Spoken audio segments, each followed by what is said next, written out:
Ben ritrovati gentili amici e amiche alla Visione all'Ascolto per quanto riguarda questa edizione live del nostro audio-video giornale. Un'operazione antimafia della Guardia di Finanza denominata Oleandro è in corso in Sicilia, Campania, Toscana e Friuli Venezia Giulia. Oltre 120 finanzieri del comando provinciale di Catania stanno eseguendo un'ordinanza di custodia cautelare messa dal GIP del capoluogo etneo su richiesta della DDA nei confronti di 15 indagati. I reati ipotizzati a vario titolo sono associazione mafiosa, usura, traffico e spaccio di stupefacenti e riciclaggio di denaro. Gli indagati complessivamente sono 26. Il provvedimento cautelare è in corso di esecuzione nelle province di Catania, Caltanissetta, Arezzo, Napoli e Udine. I controlli alla frontiera con la Slovenia saranno prorogati a decorrere dal 19 gennaio per ulteriori 5 mesi.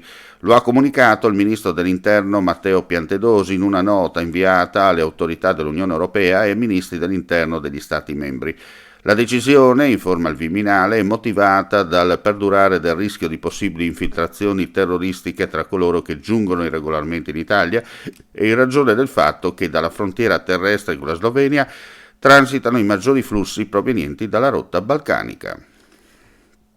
Una persona è stata soccorsa dal personale medico-infermieristico per le ferite che ha riportato a seguito di un incidente stradale che si è verificato nella notte a Pordenone, lungo la viabilità adiacente alla stazione ferroviaria. Per causa in corso di accertamento da parte delle forze dell'ordine, la persona alla guida di una vettura ha perso il controllo ed è finita fuori strada. Nell'impatto si è sviluppato un principio di incendio. Apparentemente nessun altro mezzo coinvolto.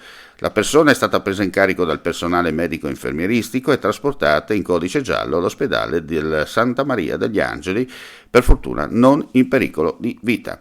Chiudiamo qui questa edizione flash, come sempre ulteriori news sul nostro sito friulitv.net. Grazie per la visione all'ascolto e non resta che augurare a tutti voi un buon proseguimento di giornata.